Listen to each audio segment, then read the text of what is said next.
Você não está cansado porque é fraco. Você está cansado porque foi forte por tempo demais. Carl Jung dizia que aquilo que negamos em nós mesmos acaba nos dominando. E talvez seja exatamente isso que esteja acontecendo agora. Você chama de preguiça, mas o seu corpo chama de exaustão emocional. O problema é que ninguém ensinou você a reconhecer a diferença. O primeiro sinal é a perda silenciosa de interesse. Coisas que antes despertavam curiosidade, ambição ou prazer, agora parecem vazias. Não é tédio comum. É como se algo dentro de você tivesse desligado para se proteger. Jung chamaria isso de um afastamento do ego, quando a psique começa a economizar energia porque percebe que continuar no mesmo ritmo pode ser destrutivo. O segundo sinal é o cansaço que não passa com descanso. Você dorme, mas acorda cansado. Descansa, mas a mente continua pesada. Isso acontece porque o esgotamento não está nos músculos, está na alma. Para Jung, quando vivemos afastados do nosso verdadeiro self, a energia psíquica começa a se dissipar. Você até para o corpo, mas a mente nunca descansa. O terceiro sinal é a procrastinação acompanhada de culpa intensa. Não é só adiar tarefas, é se odiar por isso. Você se chama de preguiçoso, inútil, incapaz. Mas Jung explicava que a culpa excessiva surge quando o inconsciente tenta sinalizar que algo está errado no caminho que você está seguindo. A procrastinação, nesse caso, não é falha moral, é resistência psíquica. O quarto sinal é irritação sem motivo claro. Pequenas coisas passam a incomodar demais. Pessoas, sons, perguntas simples. Isso acontece porque sua energia emocional já está no limite. Jung acreditava que emoções reprimidas não desaparecem. Elas se transformam em tensão. Quando você não expressa o que sente, o corpo expressa por você. Esses 4 sinais costumam ser ignorados porque o mundo ensina que parar é fracassar. Mas Jung alertava: a neurose é sempre um substituto do sofrimento legítimo. Você está sofrendo, mas não se permite reconhecer isso. E então você continua empurrando, continua se cobrando, continua se comparando, até que surgem sinais mais profundos. E são esses que revelam que não se trata mais apenas de cansaço. E então você continua empurrando, continua se cobrando, continua se comparando, continua tentando provar valor, utilidade, competência, mesmo quando tudo dentro de você já pede pausa. Você ignora os sinais porque aprendeu que resistir é virtude, aprendeu que sentir demais é fraqueza, aprendeu que parar é perder. E assim, dia após dia, você se afasta ainda mais de si mesmo, acreditando que o problema é falta de disciplina, quando na verdade é excesso de negação. Carl Jung alertava que aquilo que não é vivido conscientemente retorna como destino. Quando você ignora o cansaço emocional, ele não desaparece. Ele se transforma.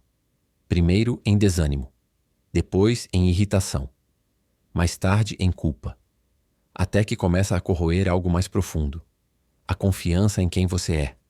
Você passa a duvidar da própria capacidade, da própria vontade, da própria identidade. E tudo isso começa a parecer normal, porque acontece devagar demais para ser percebido como um colapso.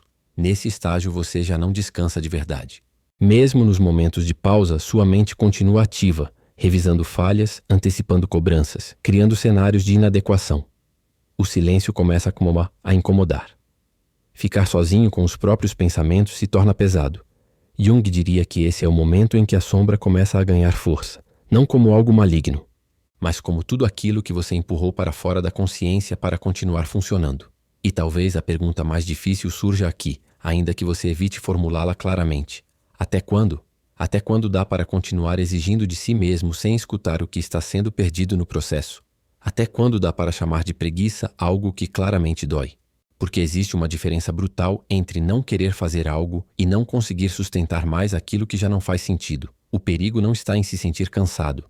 O perigo está em normalizar esse estado, em transformar a exaustão em identidade, em começar a acreditar que você é assim mesmo, quando na verdade está apenas vivendo muito além do que sua psique consegue suportar sem se defender. Jung via os sintomas como mensageiros. Ignorá-los não os torna mais fracos, apenas mais agressivos.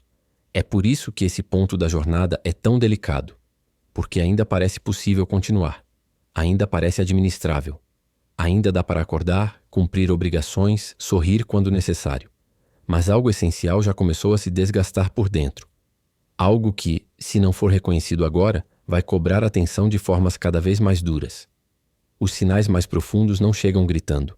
Eles chegam como um esvaziamento lento, quase imperceptível, que vai apagando referências internas. E quando você percebe, já não sabe exatamente quando começou a se perder de si mesmo. É nesse limite silencioso que a exaustão deixa de ser apenas cansaço e começa a tocar o núcleo da identidade. E é exatamente aí que a história muda de nível. Porque a partir desse ponto, não é mais apenas sobre energia, é sobre sentido, é sobre quem você se tornou tentando sobreviver e sobre quem você deixou para trás sem perceber. O quinto sinal é a sensação constante de estar vivendo no automático. Você cumpre tarefas, conversa, responde mensagens, mas sente que não está realmente presente, como se estivesse assistindo a própria vida de fora, como um espectador distante que observa o próprio corpo funcionar enquanto algo essencial permanece desligado. Para Jung, esse estado não é simples distração. É um dos alertas mais claros de desconexão entre o ego e o self.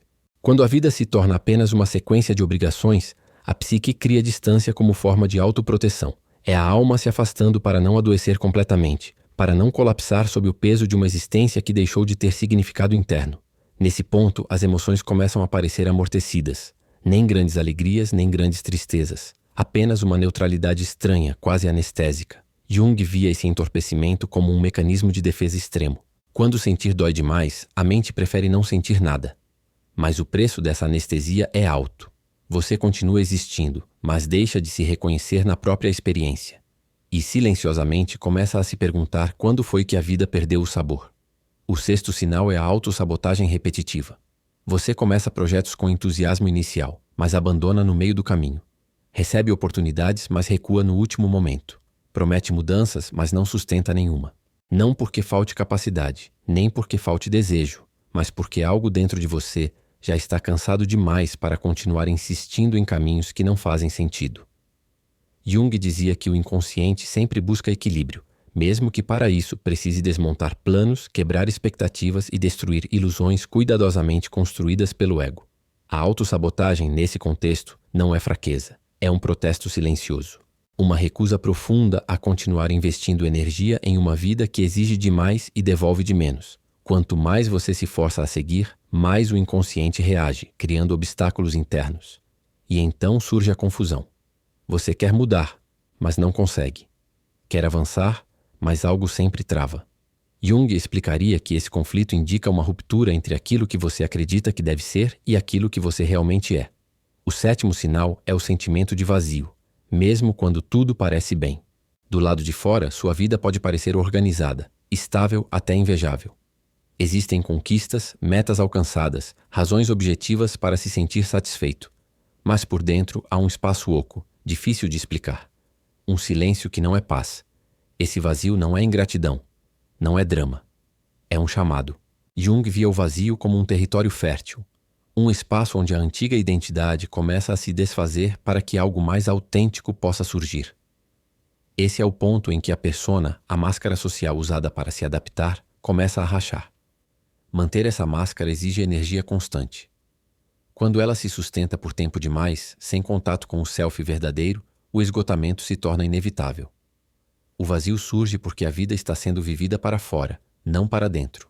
E quanto mais você tenta preencher esse vazio com distrações, produtividade ou aprovação externa, mais ele se amplia. Aqui está a verdade que quase ninguém diz. A preguiça raramente é o problema. Ela é o sintoma. Você não está falhando.